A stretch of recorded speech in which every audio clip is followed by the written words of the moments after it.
How many downloads of Jim and Bill It's Another Day podcast? Today, the podcast show has fetched 400 million downloads since its start, and an average of 350,000 downloads per episode, about 3.9 million downloads per week. Well, hello there, and welcome to the Weekend Update. I'm Jim Harrington. And I'm Bill Knight. So did you survive the snooze fest last night? Did you get to it? Bill, I spent the whole evening sitting in front of my TV being aggravated. First of all, because with all due respect, Netflix, I think you put all your money in the production, but you should have put more money in servers, because my TV, and I found out later that I was not alone. There were millions like me around the country where the TV froze for like a half an hour. Yeah, well, here's what's funny. Before the fight ever, there were some pundits, sitting there doing their little thing on TV, and there was well, nobody's going to catch up with Netflix now. After this thing where you've signed up and you're going to get this fight for free, nobody can beat this. No, the only person that could defeat that was Netflix itself. And guess what, guys? You did an excellent job, because I don't know that there's a lot that I watch on it, and it's not worth the money I pay. Well, I think what they miscalculated with the number of people who are going to go online to see it. They were glutted with downloads, and it just clogged the system. And I kept having to reset it. I reset my modem, and I did everything to try to get it refreshed faster. Finally, in the end, it did come back. But the interesting thing was, delayed. I found out, Bill, it was not just my computer. It was probably the entire system that froze. And so when they got it going again, they picked up where they left off. And the problem was, it was like 40 minutes late. So by the time I got to the Tyson fight, it was already over. The interesting thing was, I looked on Facebook, and someone had put in, Tyson takes Paul in 40 seconds. And I thought it was a real post. I said, well, it's late, but I can stay at 40 seconds. I want to see how he does it. So I'm timing it, right? And I see 35, 40, nothing happens. I figured, well, maybe they weren't really timing it. And then I realized maybe that was a prank notification. So I went in and I found out later the true story, Well, I looked at it, and I smelt that one out beforehand. When he went in for the weigh-in, Tyson had a knee injury, but he was going to do the fight anyway. But that, age and that slows him down. He was going to be slower than Jake anyway going into the fight. Jake had that speed difference, and everyone said all he's got to do is dance the whole 8 rounds, and then he'll probably win, because Tyson is an in-tight, quick fighter. Well, number one, he doesn't have his knees going for him. Number two, he's got to get, Jake off of his game. Yeah. And what he did at the weigh-in, he did that knockdown slap.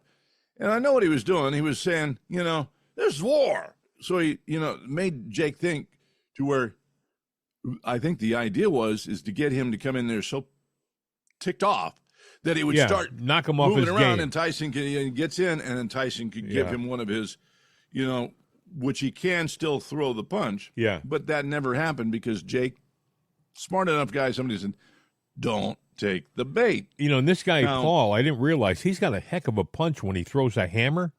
He's a tough guy.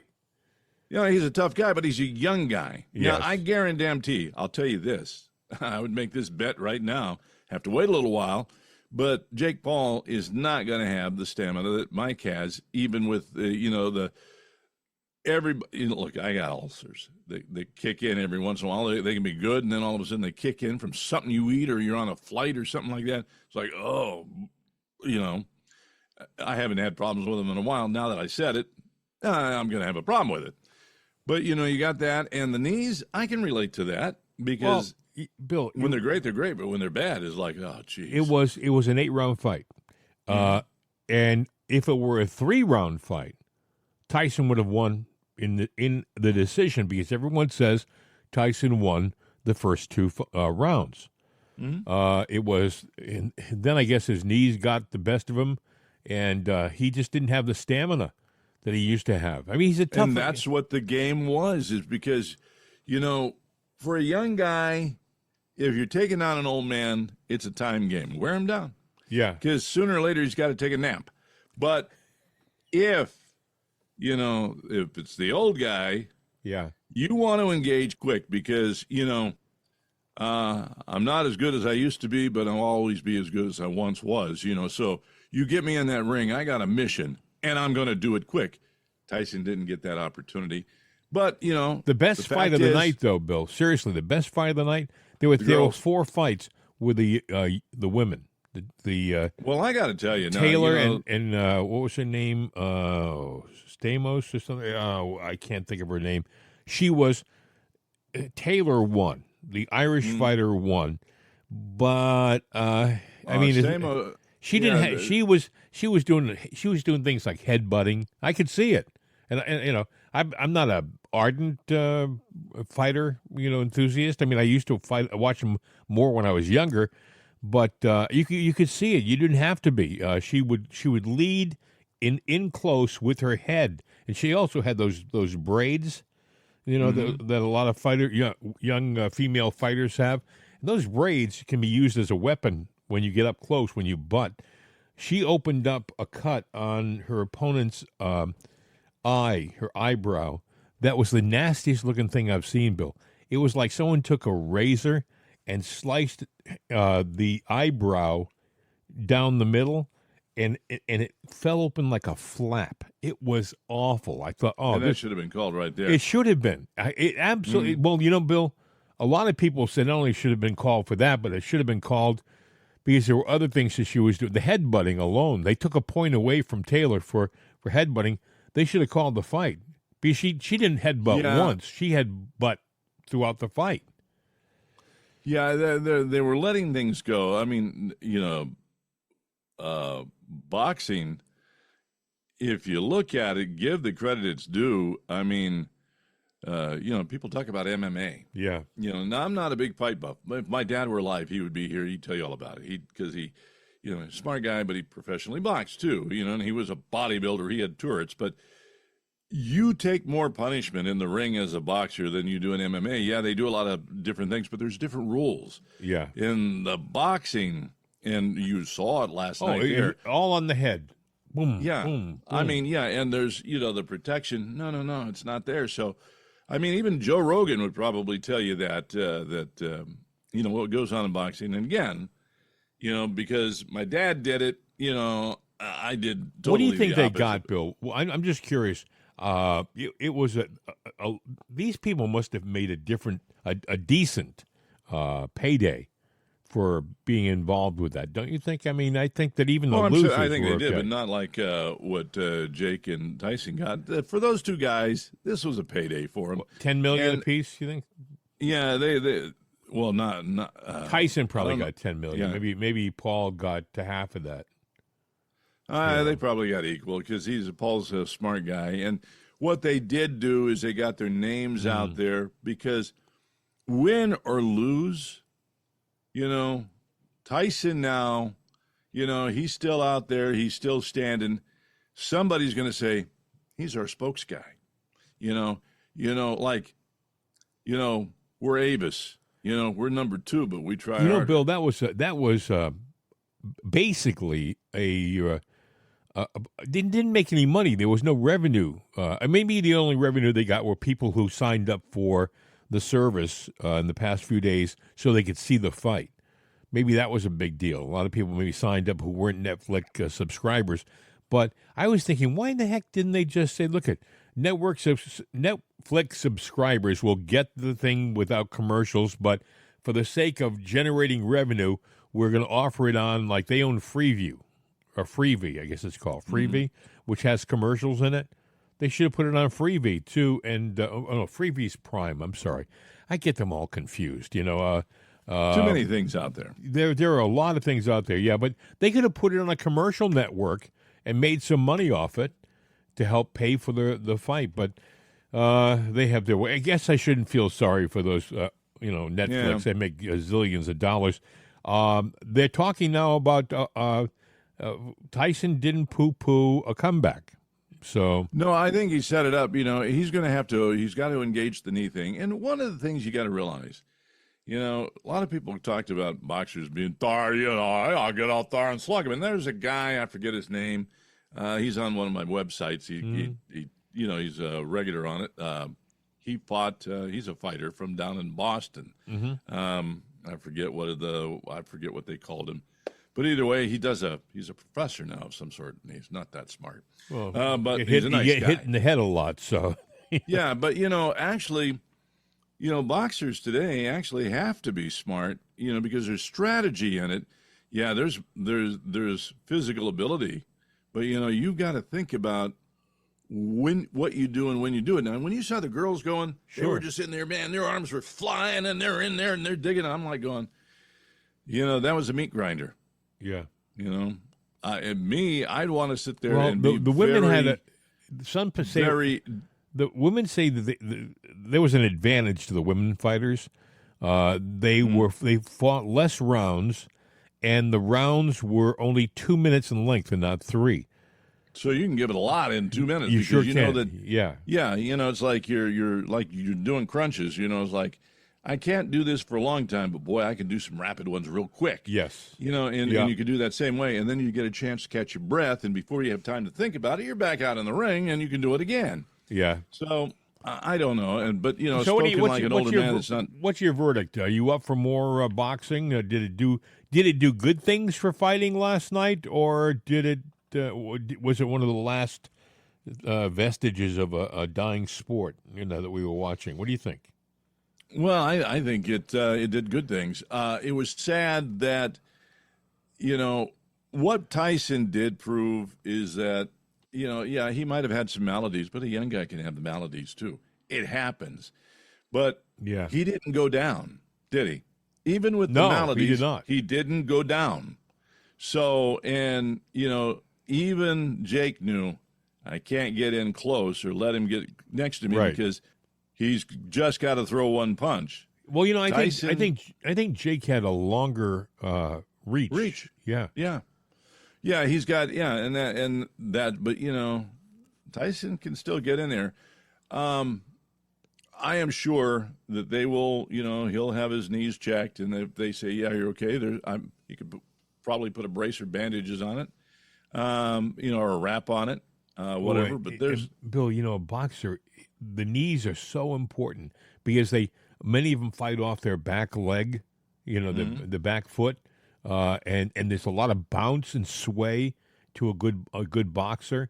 So if your knees aren't functioning properly, you're kind of like standing there, like a target, well, I mean, Tyson was in pretty good shape for his age. Yeah, I mean, he's in excellent no, he's shape. in real good shape. I mean, he came walking out there in his go to church jockstrap, I guess. I don't know. Yeah, I saw that.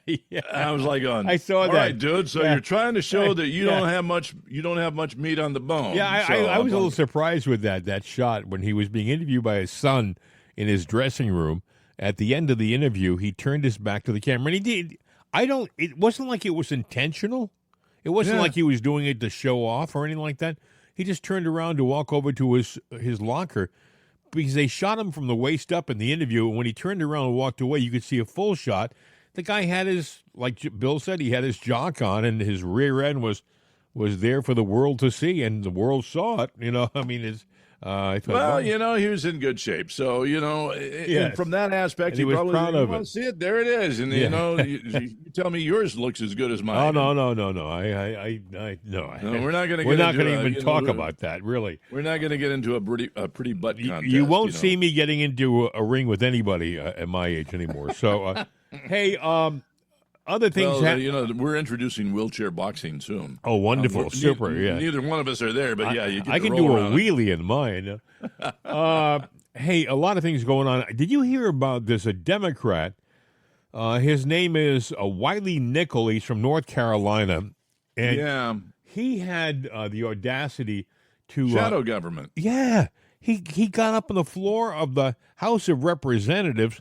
I think it was the day before yesterday. I could be wrong. Mm-hmm. Maybe it was early yesterday morning, but he got up on the floor of the House of Representatives and proposed, because he doesn't like the picks that President Trump has made, He proposed setting up a parallel government, meaning if Trump has a Secretary of State, then the parallel government would have its Secretary of State. Where I come from, that's called treason. It is. Plain and simple. I want to play for you. This is Wiley Nickel on the floor of the House of Representatives. If Trump attempts to weaponize the justice system against his political opponents with Matt Gaetz at the helm, we could see incoming Senator Adam Schiff as our shadow attorney general, arguing against replacing our independent prosecutors with Trump loyalists. If Trump seeks to eliminate the Department of Education, Congresswoman Johanna Hayes, a former Teacher of the Year, could step up as Shadow Education Secretary to loudly defend public education in the United States. If Trump orders Marco Rubio to hand Ukraine and much of Eastern Europe to Russian President Vladimir Putin, Congressman Greg Meeks, as Shadow Secretary of State, could be a strong voice in support of maintaining international relationships and protecting democracy at home and abroad. Senator Michael Bennet as Shadow Treasury Secretary and Congresswoman Susan DelBene as Shadow Commerce Secretary could help ensure the middle class and small businesses have a voice in government and call out Trump's proposed tax cuts for billionaires and corporations. As Shadow Defense Secretary, Congressman Adam Smith, a great representative for the people of Washington and not a Fox News host, could counter Trump's threat to use military force against his political opponents and work to ensure that the Department of Defense stays loyal to the Constitution and not some wannabe dictator.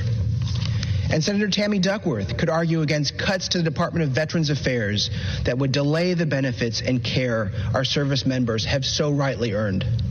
If Trump hands over the EPA to big oil ally Lee Zeldin, we could see Congresswoman Kathy Castor pushing back for environmental protection and conservation to protect the air we breathe and the water we drink.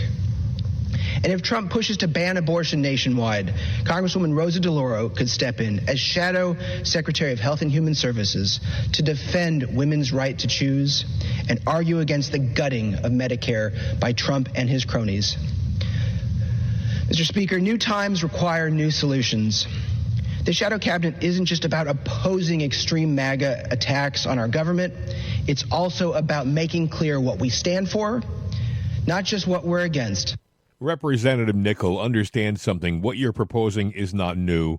We've had another proposal like this. It was done in, I believe, in 1860, and it was by Southern states, and it regarded secession.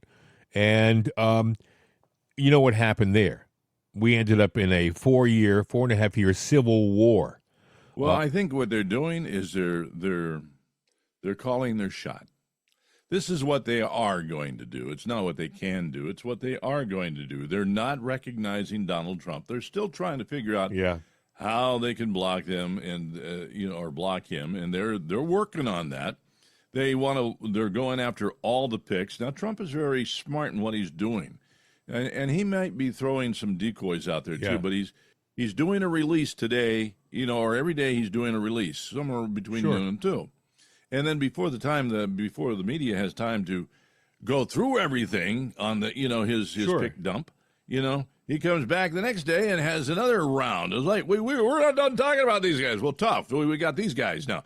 Oh, okay. And then as soon as they start talking about, wait, I got another round, and he's coming back. But these are solid picks. I mean, there's only one that's in contention that I know of that's Matt Gaetz, director. Right? Oh, the FBI director, too. But a lot of people are talking that Matt Gaetz is going to have some issues. I think Matt Gaetz would be great as Attorney General because I think he's a pit bull.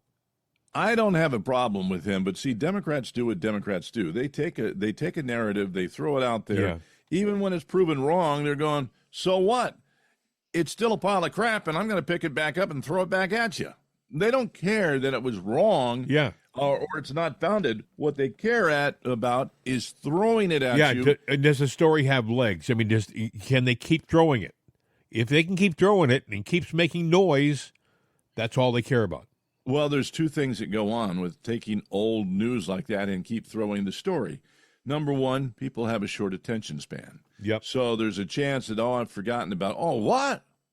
Or if they just rewrite the story like an AI rewriter, it sounds different, so it's a new charge. It's the same old charge, But there's that. Then there's other people, they didn't hear it the first time.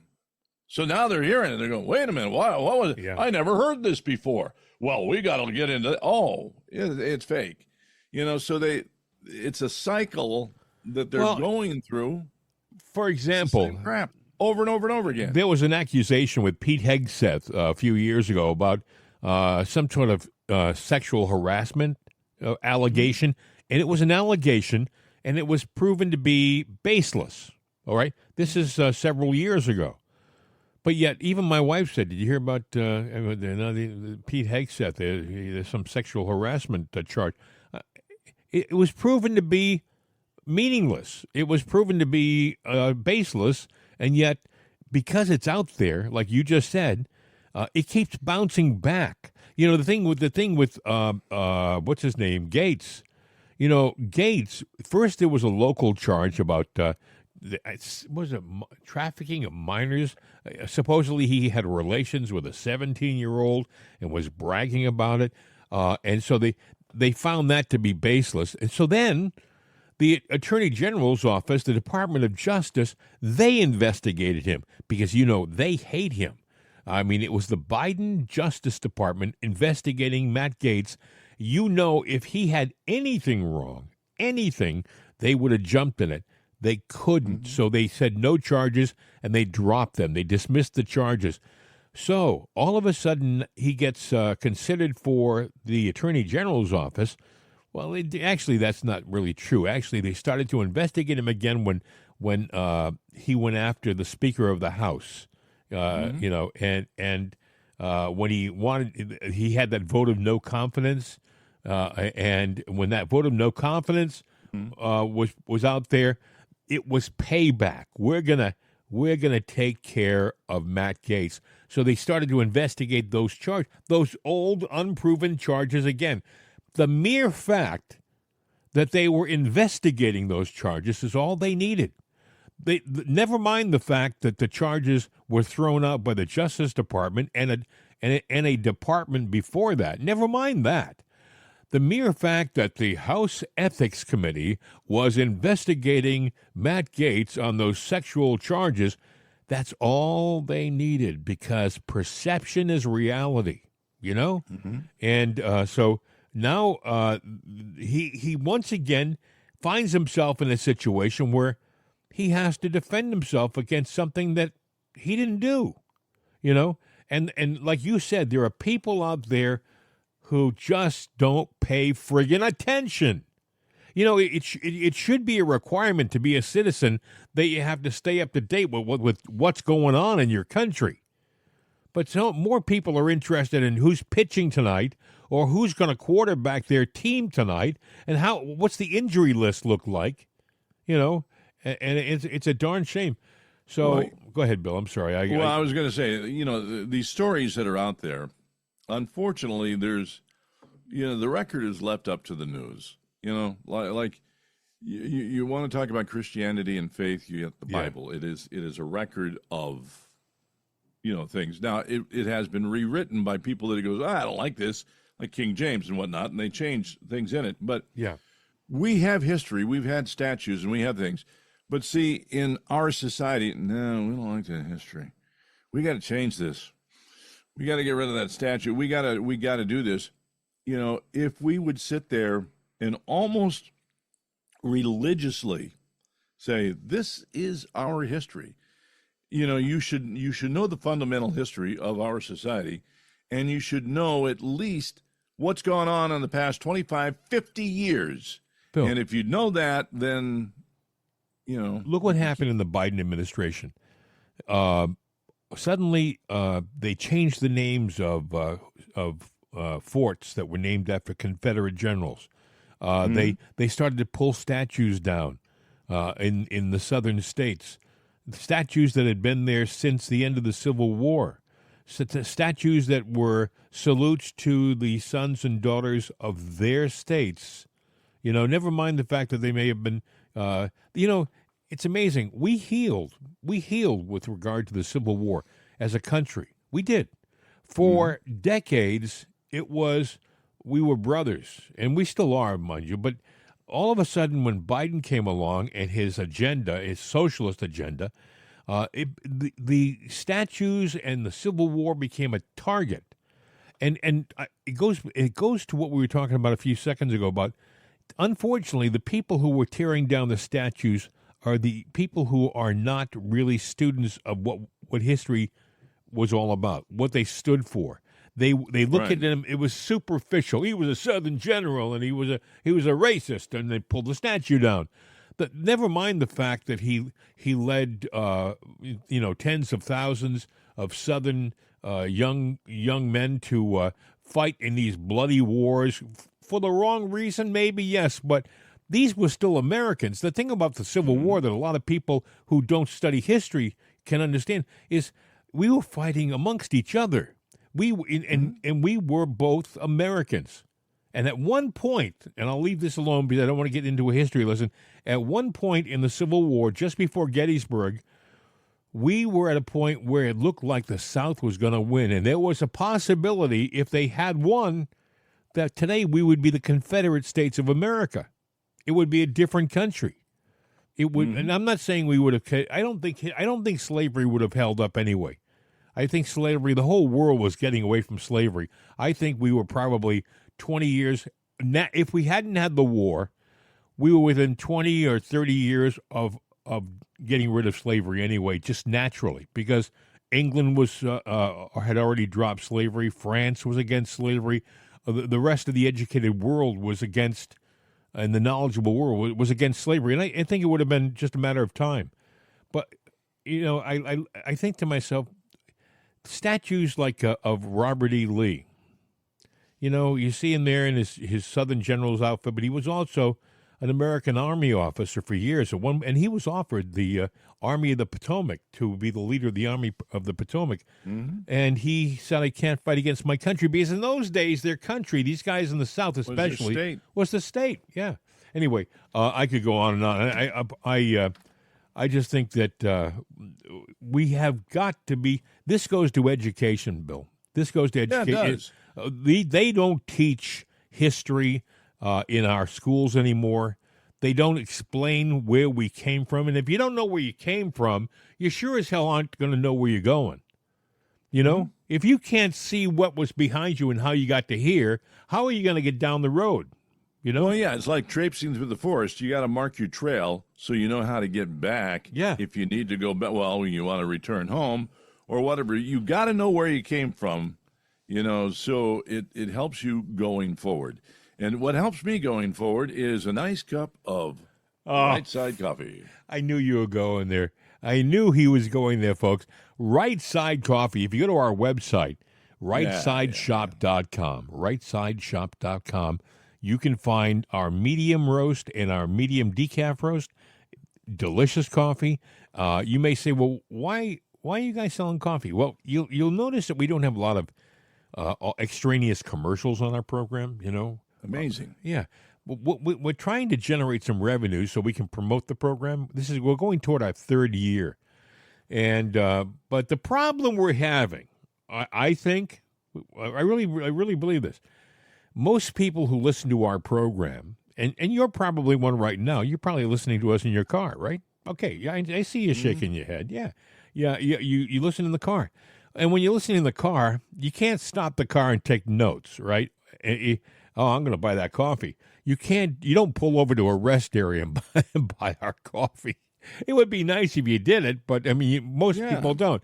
And then when the show's over, there are other things that are happening in your life. You live in a busy world, right? And you forget about it, right? You forget about it. But listen, forget about it. What would like you to do, if you could, if you just take a second, maybe when you go home, if you would, maybe make a little note. Right Side Coffee, rightsideshop.com. If you would go and and just buy one thing. We're not asking you to buy out the store. It would be nice, but. So what you're saying is, don't forget about it. Remember to think about it. Yeah, you know how they were always saying, forget about it. Forget about it. Well, don't forget about it. Don't forget about it. Exactly. We'd like you to buy. So with the right side, you're never wrong. And if you like the right side coffee. Now let's say hypothetically, you're not into. Thank you, Bill. You're not into coffee, all right? I don't know. I don't like coffee. I get acid reflux. Whatever. Listen, no big deal. We have got sweatshirts. You got to be into sweatshirts. Everybody likes a nice sweatshirt, and we got this neat-looking sweatshirt that our very expensive graphic artists have been sweating over a hot drawing board. Hey, to the come up with Daddy's Home one is That's cool. exactly what I'm talking about. It's the Daddy's Home sweatshirt. You got to see this. It is unique to us. You're not going to find this on some other. If you see it somewhere else, you let us know. All right? Because that's ours. That came from our artists. All right? That was something we put together. So. Oh, somebody will steal it. You know that. You can't copyright. You can. Well, you can, but you know. We'll send out our. We'll send them a really nasty letter from our law firm of Dewey, Cheatham, and Howe. Yeah, and they're good guys, so they really are. They are, yes. Anyway, we also, I mean, where else on the entire internet can you find Juan and Jose and the Border Crossers who come up to the microphone and sing this? Wake up on the right side with Right Side Coffee. Huh? Isn't that worth it? Hey, thank you guys, really. They are worth it alone. Yes. Juan and the Border Crossers. I'm really kind of concerned that they're going to be sent back soon, so. I don't know. You got Trump in. I mean, I'll tell Trump you, is sending back. But these guys. If Tom Homan is a listener of our show, Juan and the Border Crossers and Jose, they're gone. It's just the way it is. Anyway, but hey, look nice knowing you guys. But look at we've recorded it, guys. So we'll just play one of your old tapes. Anyway, anything else we should add about our store before we continue on? Check it out. Just go to rightsideshop.com at your leisure and buy what you can or will. We'd appreciate it. We don't make, by the way, bucket loads of money from this store. We don't. We make a little tiny piece. Piece. Basically a tin cup. Yes, a little tin cup. And if let's say you're one of our listeners in England. England, by the way, God bless you. I love England. England is our second biggest listenership country. Did you know that, Bill? Well, I do now. They're out there. They're out there. And by the way, I'm praying that England comes around. Its government comes around because they've had their problems, boy. They've had their doors wide open. The immigration situation, you would think it wouldn't be a case because it's an island, right? But apparently they've been shipping people over to England on boats. And you got to wonder what's going on and who's really calling the cards. But we know it's the deep state. And we're not going to get into that debate today because there's so many other things that we can get into. President Trump was, first of all, he's making all these different nominations. One of the guys who's giving him advice, but not official advice, right, but doing it by interview, is his former vice president, Mike Pence. He urged Senate Republicans to reject President-elect Donald Trump's nomination of Robert F. Kennedy Jr. as Secretary of Health and Human Services. I personally don't understand that because I think Robert F. They're making it sound like, well, what experience does Robert F. Kennedy Jr. have? First of all, he's going to surround himself with trusted scientists and doctors. He's going to do that. He's going to have great advisors. And what he has proven to me is that he's a smart guy who understands how to evaluate a problem and can come up with solutions. That's all I want. And I'm sick of the politician. I'm sick of the deep state, lifetime politician who hangs around Washington and waits to be given some kind of a position. Pence was a huge mistake. This goes to what Trump said about how he was a stranger to Washington in his first term, knew nobody, and had to take advice. Mike Pence was suggested to him by somebody, and he looked at Pence and he probably figured, well, he's a straight shooting guy, seems like a nice guy, seems honest. He was a backstabber. Smiling face, you never trust him, and you learn. No, I saw the Pence thing, and I'm going like, I thought we heard the last of that guy, and here he is rearing his head. Why is he rearing his head? He's not done. Listen to this. Listen, if that gets your blood boiling a little bit. Oh, no, I know. Mike Pence has said he is, quote, literally praying, end quote, that Donald Trump does not pardon those involved in the January 6th protest at the United States Capitol. This guy is an evil SOB. I'm sorry. First of all, in my opinion, and I truly believe this, most of the people in that, they call it the D.C. Gitmo, I think they're there unjustly. I think that they're political prisoners. I think the real villains in this situation are the plants that the FBI and other government agencies put into that crowd to instigate trouble. And by the way, if it was a real riot, they'd still be occupying the Capitol. There were like 2 million people there. If 2 million people decided they want that building, they'll take it. Yep, exactly. Well, go ahead. You got to wonder, though, what's really going on and what are they really afraid of? Because the Democrats, shadow governments, can't let him in. We can't let this guy in the White House. We can't let this guy be appointed to this woman be appointed to that. And to me, it all circles around back to Epstein and Diddy. What the hell is in those documents? And, I forget the guy's name. There's one guy that is an appointee by Trump, and he was the guy that turned over things that were, 1,000 papers that, proved what was going on.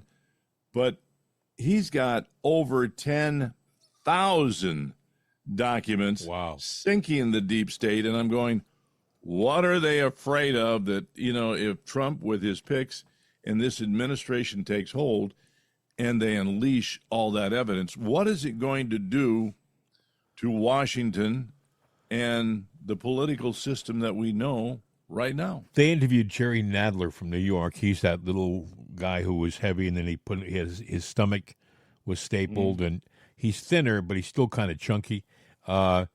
He's a little guy. He looks like the Penguin from the Batman series. He is a nervous wreck. He's a nervous wreck. He's afraid that Trump is going to go after a lot of his, quote, enemies. And I think he probably understands something. I think there's a lot of people who've done something wrong. Oh, I know there is. And if they've done something wrong, you're going to have the left trying to say that Trump is being a dictator. He's using his powers to jail his political prisoners. Look at, there's a lot of creeps in Washington, and they're afraid right now. They're afraid they're going to get jailed, and I think justifiably so. Well, let's talk about creepism here. Some of these people, because I've seen some people on the left, and they go, well, I'm really scared. Why are you scared? Well, I'm gay. So what? Yeah. Well, I'm into this kind of relationship, and I identify this way. Yeah. Okay, so what? And then they kind of mumble, and then they're going on, and then I'm sitting there thinking, what the hell are you into, you little prick? Or whatever you are. And I'm sitting there going, there are people that are John Q. Public out there that have been involved in some pretty perverted stuff, maybe involving kids. And we have Hollywood elites that has been part of their, you've got to be baptized in the blood of sin. And this is our sin, and it involves children and trafficking. And this is just me saying that, but I think you're going to find, and I think it could happen in the Trump administration. There's a number of people in power in D.C. who are into that kind of thing, and when you find out, a lot of people are going to be surprised. We'll just leave it at that. I thought it would happen sooner, but I think that was naive to think that under the Biden administration, some outside organization was going to come in and expose this. That couldn't happen because the power of the presidency and the administration is enormous. You can see it right now with Trump. Trump hasn't even taken the oath of office yet, and you can see who's in charge right now. Everybody is looking at Trump. Because, what's his name? Biden is a lame duck. Everybody's looking at all of his different nominees. And by the way, I salute the nominees. They went after they're going after Pete Hegseth from Fox News. If I hear them say one more time, a Fox News anchor. No, he's a Princeton graduate, Harvard University master's degree. He's a 2-time Bronze Star recipient from combat. He has done more in his young life than most people have done in an entire lifetime. And yet the people on the left will try to minimize him and make it sound like he's not to be taken seriously. I want to play for you, give you an idea. Pete Hegseth has tattoos. One of the tattoos on his chest is a Crusader. I'm going to say the Crusader cross. If you know how the Crusaders back in the medieval times, when they went to war, if you saw them wearing their garments, they had a cross on their garment. It was more like if you take the red cross, like the Knights Templar. Yeah, take the Red Cross symbol that you've seen, the American Red Cross, and just give a little flare at the end of each one of those lines, and that's what the symbol is. Well, that's a symbol from Christianity. It's a soldier of Christ. Pete Hegseth has that on his chest. Well, somebody in government saw, I guess they went on his social media and saw him with his shirt off, and he had the cross, and they called him a white supremacist. They called him a racist. Because they saw probably on there somewhere, because one of the things they say is Das Volt. I think it's D-U-E-S-V-U-L-T, Das Volt, which means God wills it. Yeah. Well, that's the translation. Pete Hegseth, at the time, I think he's a major in the military. He was supposed to be, I guess, working, was it on the Biden inauguration or something? He was ordered to stand down by his superior officer. And he said, "Excuse me, sir, but any reason?" Well, he said, "No big deal. Just stand down if you would." And well, he found out later on from a trusted resource. You'll hear this. Instead of me telling you the situation, listen to Pete. I was deemed an extremist because of a tattoo by my National Guard unit in Washington, D.C. And my orders were revoked to guard the Biden inauguration. Jerusalem cross tattoo, which is just a Christian symbol. Is that this is the one. Is that the tattoo? Yep, right here. This one is what got me disinvited. I'd never had orders revoked before. I mean, listen, it's a standard deal. You remember after January 6th, everyone was in Washington, D.C. Like Nancy Pelosi had the parking garages full of National Guardsmen. My commander called me a day before, tepidly, and was like, "Major, you can just stand down. We don't need you. We're good." I'm like, "What do you mean? Everybody's there." He's like, No. He couldn't tell me. When I was writing the book, I reached out to somebody in the unit who could confirm with 99.9% certainty, because he was in the meetings and on the emails. Nope. Someone inside the D.C. Guard trolled your social media, found a tattoo, used it as an excuse to call you a white nationalist, an extremist, and you were specifically by name orders revoked to guard the inauguration because you were considered a potential threat. How was that? It's a cross. Wow. And the thing about it is that was 2020, and Pete was he was hosting Fox in front of weekends by that time. So he was a nationally known figure besides being a reservist and a major, and he was doing his duty. The guy was good enough to go out and fight and get shot at and almost get killed and get 2 Bronze Stars, but he wasn't good enough to guard Biden? And that tells you, what Biden, the Democrats, really think about your service to this country. Unless they can sit there and you're there for their benefit or their good, they don't care about you.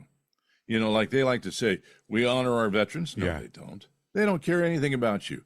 What they care about is their own little, white hiney. That's what they care about. Yeah. And that's it. Well, Pete Hegseth would probably be one of the better choices for a secretary position than most all of Joe Biden's picks. Are you telling me that Alejandro Mayorkas was a better choice for Homeland Security? Come on. All Mayorkas did is lie. He lied for the entire 4 years. I mean, he stood there and told us to our face. Is our border secure? Our border is secure. Border is secure because we are maximizing our resources to deliver the most effective results to our border with the most extraordinary workforce in the world. The border is not open. It has not been open, and it will not be open subsequent to May 11th. Gag me. All right, that guy, and he stood there and lied to us, and it was easy for him to do that. Now, Pete Hegseth, he's going to be such a breath of fresh air. So, I mean, I'm rooting for him to be approved. And by the way, Trump he said, if you're not going to approve him, he's going to be a recess appointment, and we're going to have him for a while anyway. So that's that. But I do think John Thune, who's the new majority leader, he has said, and I'm hoping, I pray to God he keeps his word, that his duty is going to be to push through the nominees of the president, because a president should be able to nominate the people he wants to be in his government. End of story. They do it constantly. They're constantly accommodating the left. I mean, we had Rachel Levine get appointed. I mean, come on. That was a friggin' joke. Rachel Levine, a guy who was Richard Levine about 5 years ago, and suddenly he gets the urge to be a woman and wear dresses and do it in public. And then we have Sam Brinton. We always talk about Sam, the guy who likes to wear red dresses, high heels, ruby red lipstick, and has no hair. He shaves his head. And he steals luggage off of airport carousels. And God knows what else. Yes, exactly right. So these guys get approved without any major pushback, but we're supposed to be concerned about Matt Gaetz and Pete Hegseth? Well, now, wait a minute. Now, if Sam Brinton, if you oppose him, I guess you're a homophobe and whatever phobos that you can have. But, Matt Gaetz, when they push back on him, they're telling lies about him. I take personal offense. You're going after somebody who is a broadcaster. You are saying that he's a Fox News host like it's a derogatory thing. I've worked weekends. I've worked weekends on CBS radio. I take personal offense that you would say something so derogatory. Can't I be also a minority and be offended? You should be taking offense because he worked in your profession too. When I hear them say people like Pete Hegseth, I hear these anchors on these other networks, and he's also a Fox News anchor, weekend anchor. Like, oh, gag me. Well, let's be very clear. MSNBC, CNN, ABC, we don't hear much about, but they're in trouble too. CBS, all of these networks that have been touting all these negative things have got ratings in the toilet.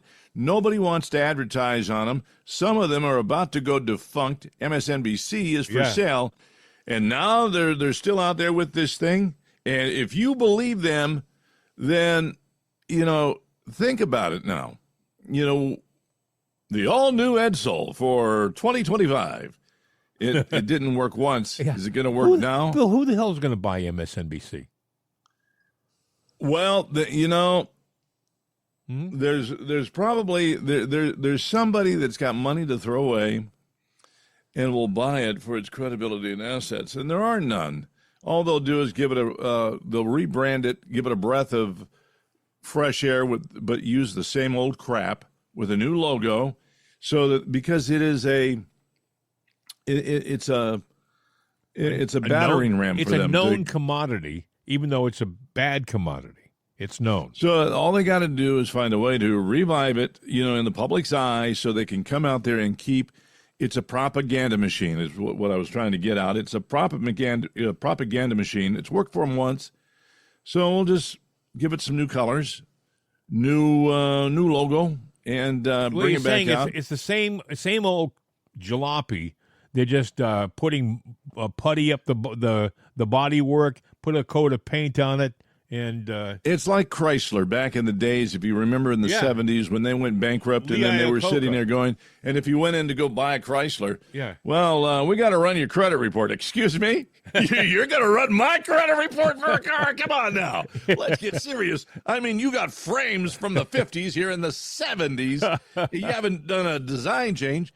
That's when Lee Iacocca came in and said, come on now, guys, get serious. Yeah. But it's the same thing. The Democrat Party is the Chrysler of the 70s, and they are a lemon. You're in a bomb car. I can't figure out. It's not a secret that MSNBC and CNN, their ratings have gone in the tank since the election. They take ratings constantly, and they have literally, some of the shows have lost 60% of their audience. And you would think, okay, they must have sat down somewhere in the offices of these networks and said, okay, we have to put a stop to this right now. We have to put the brakes on this right now. We have to stop the leak because we're sinking. We're sinking.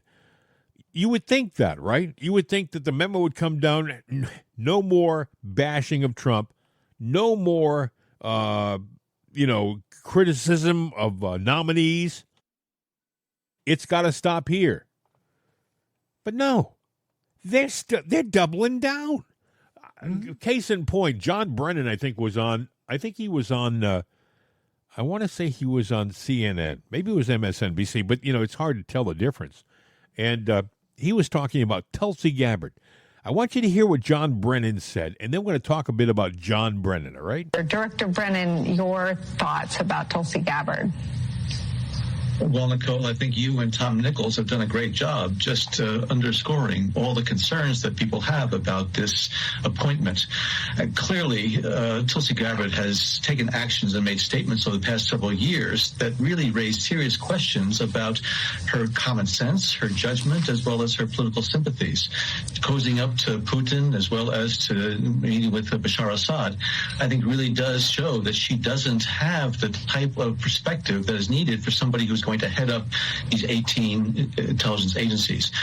And as Tom Nichols said, she doesn't have any qualifications. The Director of National Intelligence, that's a really serious position and a very complex and complicated one that requires somebody who actually has an understanding of the intelligence community. It's like an orchestra conductor of all the different agencies and departments that are involved in the intelligence process. And I don't think she understands even the instruments that are involved in this orchestra, nor has she had any experience at the strategic level of running and leading a large, complex organization. And the Director of National Intelligence is, according to legislation, the president's principal intelligence advisor, the person who is responsible for making sure that the president's daily brief is put together in a very sound and forthright manner, the person who puts together the budget and the priorities of the intelligence community. So I know that this appointment is sending shockwaves here in the United States, but also around the globe in terms of, is this really somebody who Donald Trump is going to entrust with the care and the leadership of the intelligence community? An unserious pick for a serious position. Okay, now you heard him, right? That's John Brennan. John Brennan, many people believe him to be essentially a traitor. He's one of the guys who had his name on that ad with the 51 former, I guess, members of government who were against Trump. Remember back in 2020, it was a full-page ad? And Brennan, they believe that he's not just a member of the deep state, but like a charter member. I mean, he's like one of the big guns in the deep state. And if there's any punishment and justice that's going to be issued by the Trump administration, this guy is going to be one of the recipients of that because he is not what he appears to be. He's a traitor, and a lot of people feel this way. I believe this, okay? But he's not alone. People on the other side, John Bolton is another guy. I'm not going to play his cuts, but Bolton echoes the same nonsense. Bolton is the guy that when he was advising Trump, when Trump really didn't know the guy, Trump would bring him into these different conferences with all these leaders like Putin and Xi and all. And when he brought Bolton in the room, the opposition would look over at him like, uh-oh, what's going on here? because they knew that he was a warmonger. I mean, Bolton hasn't seen a situation that can't be resolved with a good nuke or a real nice bombing. But this is what Elon Musk wrote about John Bolton in his remarks about Tulsi Gabbard and Matt Gaetz. I think he said that Tulsi Gabbard, they were the worst and second worst cabinet nominations in American history. That's what Bolton said about those two people.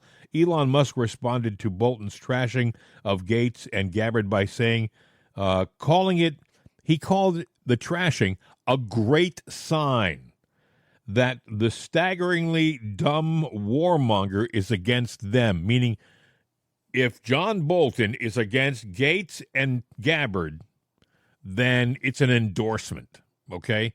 I'd buy that. Yeah. If this staggeringly dumb numbskull with a nice mustache, he does have a great mustache. Anybody who's into mustaches, I have a mustache. He's got a good mustache. I applaud his mustache. That's about all. Yes, that is about it. He has a nice mustache, but everything else.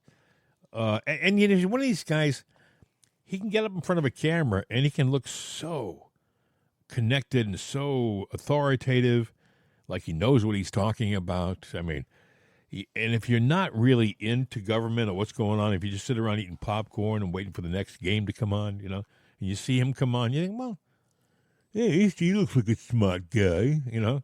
Well, he doesn't to me. I mean, I won't say what he looks like to me, but you know, it's not very good. I mean, and I look at him, and I look at him as pretending to be something big and tough that he is not. Yeah. But, you know, like, yeah, there's nothing I can't do without a good nuke. You know, you live by the sword, you die by the sword, pal.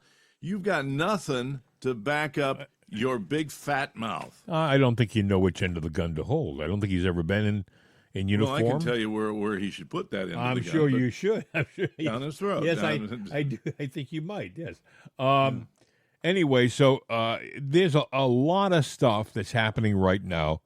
A lot of people have come out to attack these nominees from President Trump. That's a good sign. Now, Mike Rogers is from Michigan, and I don't know about this talk about him being the FBI director, and I think even President Trump had him down for an interview recently. And that scared a lot of people because they figured, Rogers was not necessarily a full-throated supporter of President Trump. As a matter of fact, in 2020, when it looked like he was opposing the election, when he said it was stolen, he actually came out and criticized the president. So that doesn't speak volumes for Mike Rogers. What I'm thinking, though, Bill, is that, and I wouldn't put this past President Trump, I think he's going to have diversions out there. He's going to have people thinking, oh, Mike Rogers is going to be the FBI director. Oh, it's going to be Mike Rogers. Well, that's a good middle-of-the-road choice. And I think when push comes to shove, I could be wrong, but I think when he makes the nomination for the FBI director, it's going to be somebody who's a loyalist who carries a hammer, like maybe Kash Patel or somebody along those lines, you know. I think it's a diversionary tactic right now. Yeah, I think there's going to be some things out there to kind of throw you off. Again, you know, he's making drops every day. I'm sure he's going to have drops today that's going to disrupt the news cycle because he knows how it works. But, you know, don't count them out either because, you know, this is all a game for show. Yeah. Trump's got to get to, you know, he won the election. So don't be thinking that it's over yet because if you do, the Democrats are going to steal and win. They are working right now to undermine everything. They're working on trying to keep Trump out of the office and all of his picks nigh. They've got a shadow government that they put together to sit there and say that. I find that amazing. That means that they're not going to adhere to anything. Even if they're the minority, we're not going to do it. We're going to put forth our own policy to derail your policy. Is that not treason? Is that not treason, Bill? I mean, to me, that's treason. When you are standing up saying, I'm not going to acknowledge these people, I think we should put these people in their place. They'll tell you it's democracy at work. Oh, I know. I know you're absolutely correct. But the fact of the matter is, I'm sure they had justification for what they were doing going into the Civil War, too. And I know they did. They wouldn't have gone into the Civil War if they didn't think they were justified. Yeah. I would just say, just listen to what they say, watch what they do, and remember it, because they're not going away. All they're going to do is reinvent themselves, and they're not going to reinvent themselves in a good way. They're going to reinvent themselves in a bad way. That's just what they do. Well, I think some people have got to be taken to task. We'll just leave it at that. Mm-hmm. And another thing, you heard President Trump talk during the campaign that he intended to bring peace to the Ukraine, and he hoped to do it as soon as he's elected into office. Between the time he's elected and the time he takes the oath of office, he'd like to have that resolved. And people laughed at him. The left particularly thought it was funny, right? Well, I don't know that you heard about this, but official Russian sources say in Moscow are open to negotiations on the end of the war if the initiative comes from U.S. President-elect Donald Trump. They trust Trump more than the current administration. If this comes but it says this encouraging signal comes with a caveat. Any talks need to be based, this is a quote, based on the realities of the Russian advances, according to Russian ambassador to the UN in Geneva. What they're saying is, if we're going to talk about a peace treaty, you have to look at all we've achieved so far and take that into consideration. We're not going to give up this Russian territory that we've reclaimed, and that's what they think it is. You have to acknowledge that that's ours. I wouldn't be surprised if there were acknowledgments like that, because many of the people who live in those areas, seriously, this may come as a surprise to people, but many of the people who live in those areas consider themselves to be Russian. They, at least from what I've read, these are the border areas on the border of Russia and the Ukraine, and so it is to a great deal. It is their decision, not ours. Yeah. It is their decision and not ours. The only time that you might say, well, Zelensky asked for help, but that's not what I'm saying. Unless there's a reason for us to get involved, a strong reason, we really can't be a part of certain things like that. It would be just like, we could have civil unrest here. Would that be time for China to come in and say, well, let's pick sides? Oh, we're going to go with the Democrats. Oh, we're going to go with, Trump's side. No, we if we have some differences here, we got to work it out. Yeah. It's our business. They are at least talking about the idea of peace in the Ukraine, and that would be haven't done in 4 years. Yeah, that would be a good thing. I do think that the reality is that they're going to turn the spigot of money off soon. Mm-hmm. And I think Zelensky probably knows that, and he's got to be thinking right now, okay, the money flow is going to stop, and if I don't come to some kind of a negotiated settlement, I could end up. He could end up in jail. He could end up dead. He could end up in exile. So, he's got money for a war machine. If they give back all the money we gave them that they stole from that pot for their own personal well-being, it didn't go to a war effort.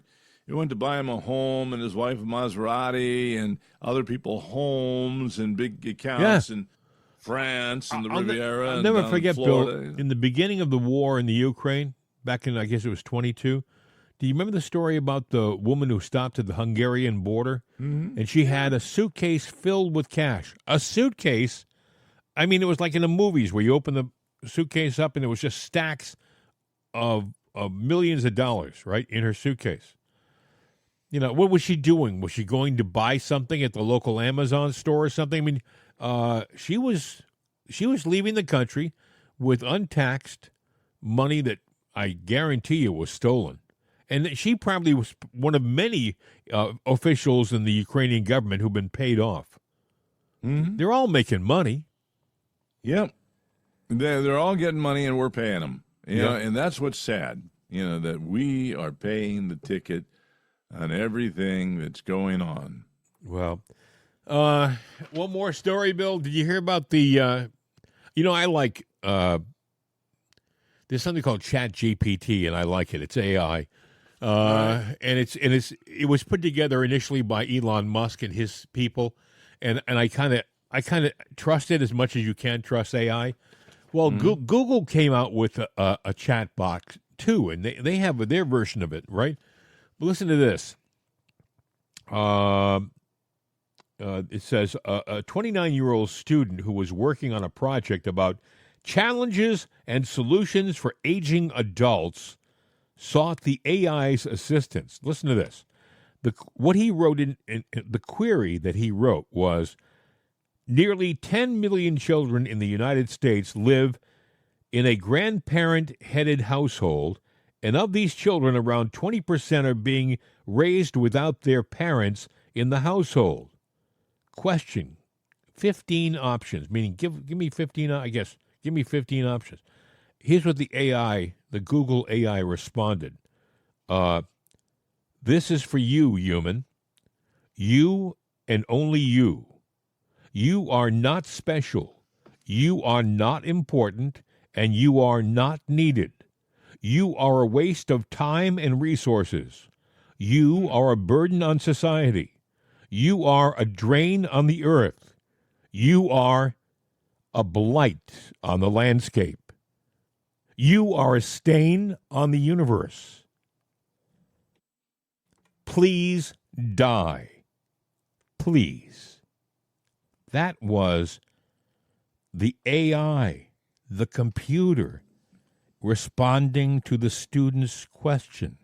Well, the AI's original algorithm, thoughts, everything came from a human. So somebody with a very dark view of humanity infiltrated that program and put it together. Now, can computers free think? Yes, they can. Well, it's not human. Well, you know what? When you were born, except what you heard through the womb and things, and genetic things that are passed down to you, your programming codes, they are input to you by,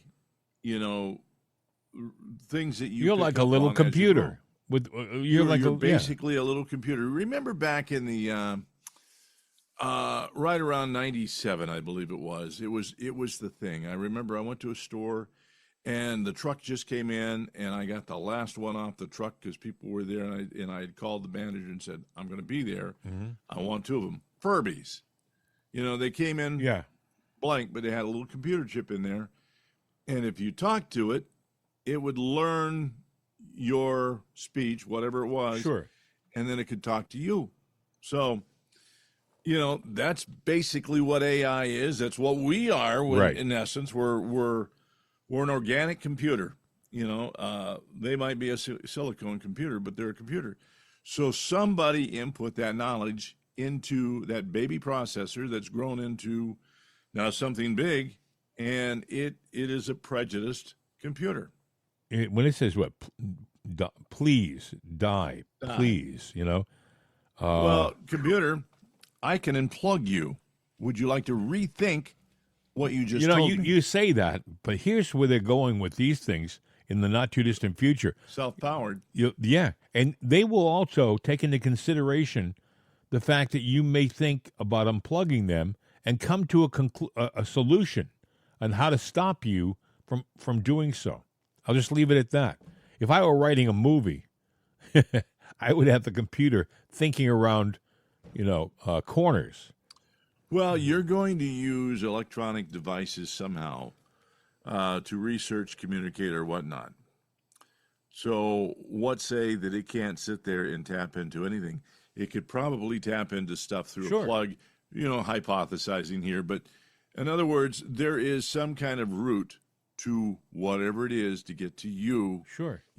It could probably sit there and trace electrical circuits across the country, across the globe, and going, this person needs to be eliminated at some point in time. It'll give the options of what you'll come in contact to, and you will be electrocuted or something. For people may say, well, it can't make something a weapon, but think of this: what can computers do? AI do? What can they do right now? They can imitate your voice perfectly right now. They can create pictures right now. I mean, complete pictures. They could put you in the most compromising situation and then send it out to newspapers around the world, and it's all a lie. You know?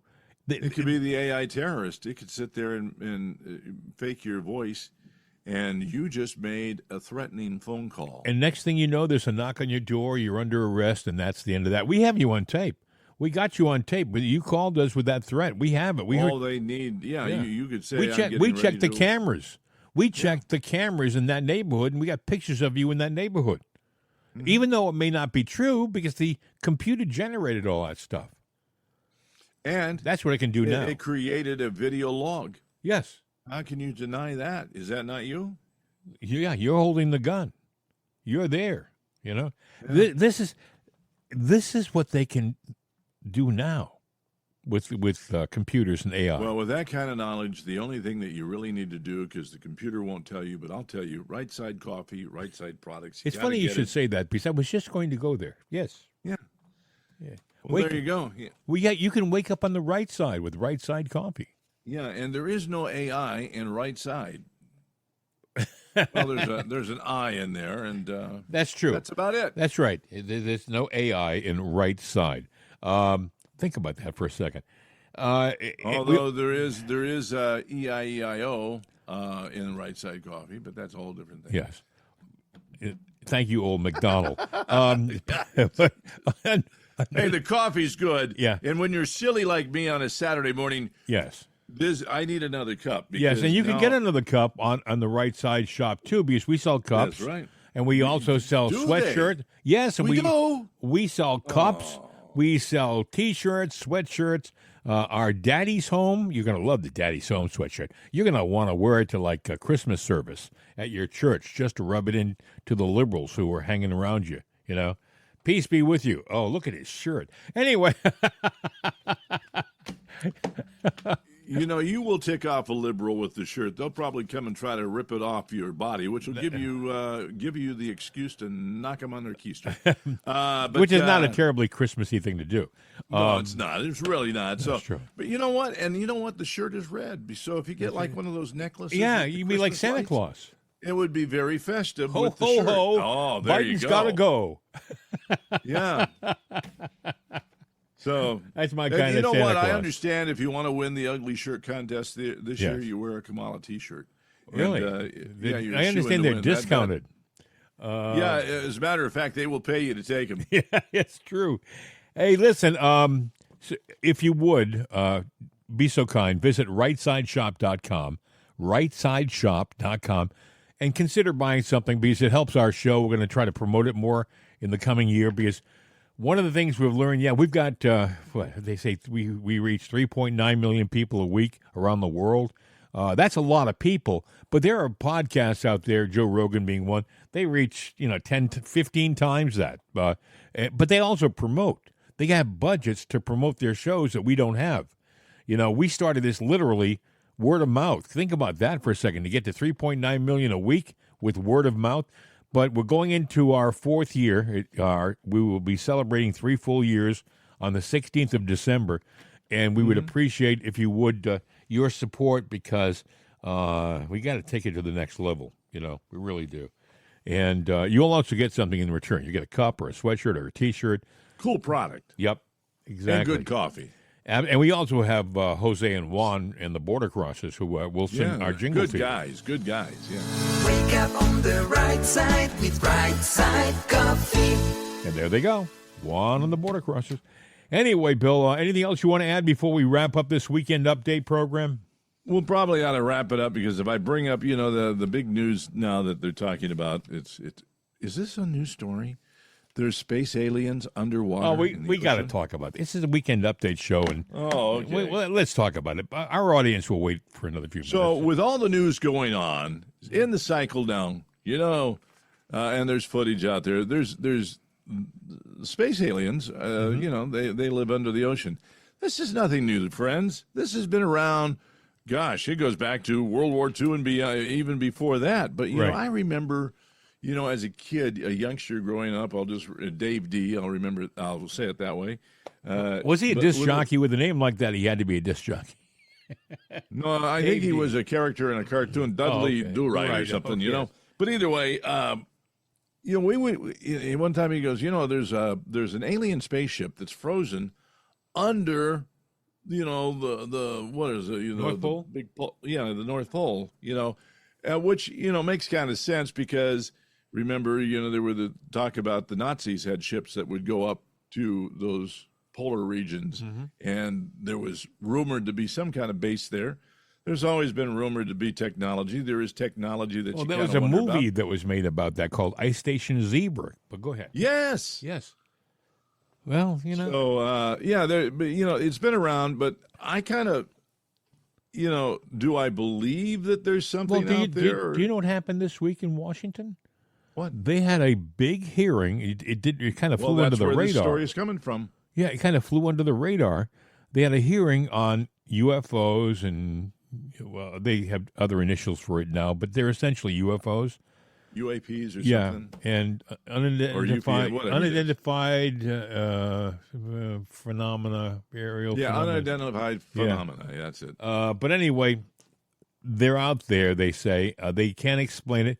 They have a lot more than they've admitted to before, apparently. That's what they got out of the hearing this week. It's some foreign country that supposedly has a corpse of an alien. And I'm going, the only way that you can prove positive do that and have the corpse, but it's got to be where you can sit there. It has been checked. It's authenticated. And supposedly they've done this. I don't know. Now, I haven't seen that. Now, do I believe that there's other life out there in the cosmos? Yeah, I do. I don't think we're the Lone Rangers. Well, what's the other thing they're talking about, Bill? They say that there are alien bases underwater. Well, yeah, they're underwater, and you know what? I know there's a mountain somewhere in the Midwest, and I've seen the people they go there to video it. Yeah, you see these ships that come and they look like they're going to crash into the mountain, and it's all of a sudden like there's a dark hole that opens up. They go in, they shut. You see Skinwalker Ranch. Right. I think that's what it's called. Yeah. Where, you know, and I've seen that I've before, seen that. where you see a light coming along, and then all of a sudden it just disappears, like it went into behind a curtain, because you see the light actually dissipating, like something's you know, a curtain going over it. So it went into a folded space. Yeah. Or it went into a wormhole, or another dimension. I mean, I've sat there and wondered. I'm sitting there going, what if right here where I'm sitting could be another form of reality, future or past tense? In other words, everything that's happened in this space is still happening, and everything in the future is still kind of weird. I know maybe I had too much to drink last night. You know, there's a lot of people talking about the fact that we actually are not native to this planet. That a lot of people believe we're native to, of all planets, Mars. You may say, well, how can that be? You can't live on Mars. But they're saying that Mars was inhabitable at one time. This is the theory. And I think it's interesting that where does Elon Musk, the smartest man, I think, on the planet, where does he want to go? It's Mars. He wants to go to Mars. You know, maybe it's because he knows something we don't know. He knows a lot that we don't know. I mean, by the way, do you know what's happening Monday? There's another launch of one of his starships. You know, now I'm going to be honest with you. You know, he's had a lot of success with his ships, and he's flying a lot of rockets. Yeah. Everything has a failure. I know. And this would be a terrible time for something like that to happen. Not that it's improbable. It's very probable that it can happen. You know, there's failures when you get going. Well, who is he ticked off? He's ticked off the deep state. Mm-hmm. So what would would they get somebody in there to do something like that? Because that's exactly right. They would get in there and write the news that would be all Musk they need. Failure, yeah. Yeah, and so, you know, I hope not, because there will be jobs on the line, lives on the line. Not that he would go in fire, but I'm just saying there's a lot on the line, but he can't just say, "Well, you know what? I don't want to chance it. We're done here. We're shutting down." There is look. Ships. Do you think, Bill? I'm sorry, I didn't mean to interrupt you. Well, I was going to say ships have been launched and sunk at sea. on their maiden voyages. That's true. Titanic is one of them. Yes. A failure in the Superstructure. the metal. Yeah. The metal. Yeah. The way it was made at the time. I think this is something we can ask now, and people can think about this over the weekend. But a lot of us, including me, I keep thinking that a shoe is about to drop. Something is about to I'm waiting happen. for that. Yeah, a major incident is about to happen that's going to upset the apple cart. Things went kind of smooth relatively smooth. Ask Kerry Lake. I think they stole that election, but that's just me. But relatively smooth. And then this transaction with all the picks and stuff, yeah, they're nipping in his heels. They don't like everything, but for the most part, everything's okay. I keep waiting for something serious and God forbid, it's going to deadly happen. Now, let me ask you this. Speaking of Kerry Lake, she's gotten robbed twice. Yeah. What would really tick off the left? If she got an appointment? Yeah, I was hoping. I thought she might be in line to be the press secretary. That went to Caroline Leavitt, who is a terrific young woman, 27. She's going to be the youngest press secretary in the history of the position, and she's incredible. She's a pit bull. I think, though, for her, if she's going to get something, it's got to be something with more substance. Yeah, and she's a smart woman. Yes, she was a broadcaster, and now the guy that sat there and vowed to do everything he can to disrupt her. There's all kinds of evidence coming out of what he was doing, but it's too late unless you go back and recall that whole election, start all over again, and too much of the pool has been tainted. But that should be evidence, if people would talk about it, that it was stolen once, it was stolen twice, and there are still people going, well, Trump's just got to admit, in 2020, he lost. And I'm like going, no, he didn't lose. And you can say it if you want to, and I can say if I want to, he didn't lose. In Arizona, I would point you to 2,000 Mules, all right? Mm-hmm. The movie. Just go online, do a search for 2,000 Mules and watch it. Just watch it. And then come back to us and say we're full of baloney. But I do think if you look at what happened in Arizona, you have Republican, Trump, winner, and then you get to Kerry Lake and she loses. And then the down positions under her are Republican. How did she become the exception? It's because they dragged the counting on for over a week. Like they're doing with Casey. Yes. Right now. Casey may win, He may end up winning now because of this. Oh, yeah, because they got it down to, I think, a separation of 37,000 votes. And they're doing the provisional ballots, many of which that are not signed. And if you recall, now I can tell you this, I didn't hear a damn thing anywhere about Fetterman. And even when I went to vote, there was not one Fetterman sign. Yet in the recount, the late counting, all of a sudden, this one place just came in for Fetterman. Not even his home district, but it came in for Fetterman. And I'm like going, Mark Elias is a cheat, okay? He's a cheat. He's a political cheat. His job is to go in and to take elections that were lost and reverse them. He was brought in to fix the situation in Pennsylvania. Now, if I said that if somebody is a Republican, but, one way to screw up the Democrats is to go register and run as a Democrat, pose as a Democrat, that would be kind of treasonous, wouldn't it? But you know what I think rhinos are? Democrats. Just went in to screw up the party. Well, we had a lot to talk about in the coming week. If you think that it's all over, the election's done, and we can relax, I don't think so. I think that it's only going to get more interesting. By the way, if I hear any of these people on the left talking about how Trump is going to put people in dangerous situations because of his rhetoric, you have to remember, for those of you on the left, that your side almost took off the guy's head with a bullet. Okay? So if anyone has put people in dangerous situations it's been your side. Mm-hmm. And I leave it now, at the one that. thing I do worry about, and the Democrats will say, see, is, Biden has done so many failures. We lost lives in Afghanistan.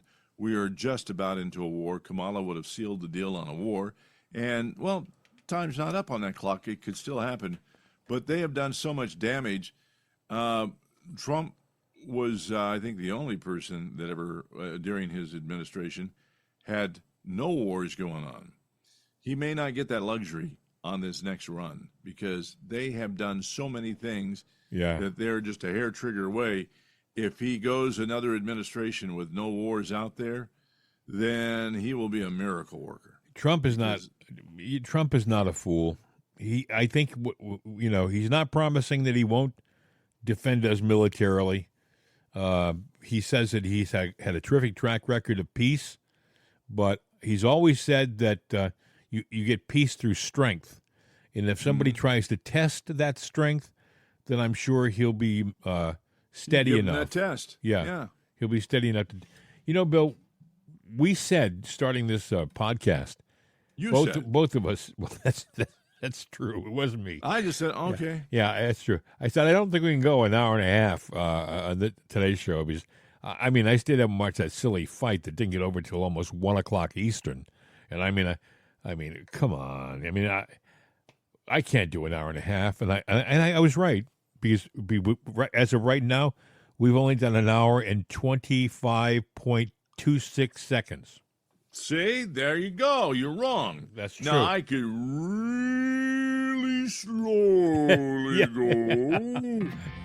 Oh, still love these two, baby. No. We're out of here. No, let's do it with feeling. Hasta la vista, baby. We're out of here. If tomorrow the things were gone, I'd work for all my life, and I had to start again with just my children and my wife.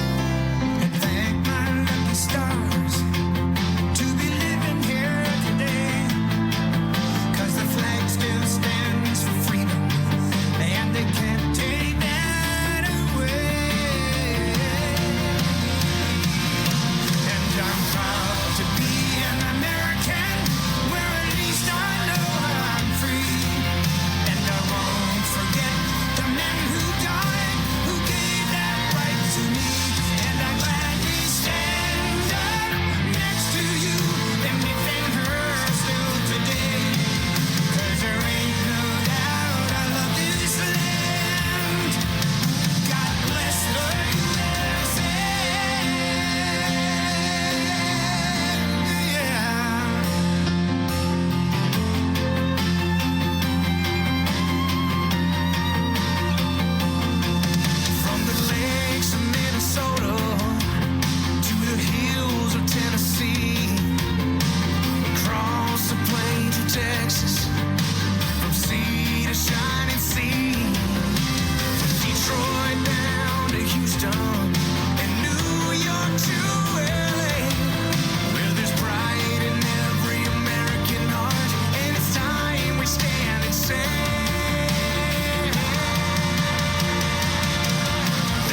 This is CRN America.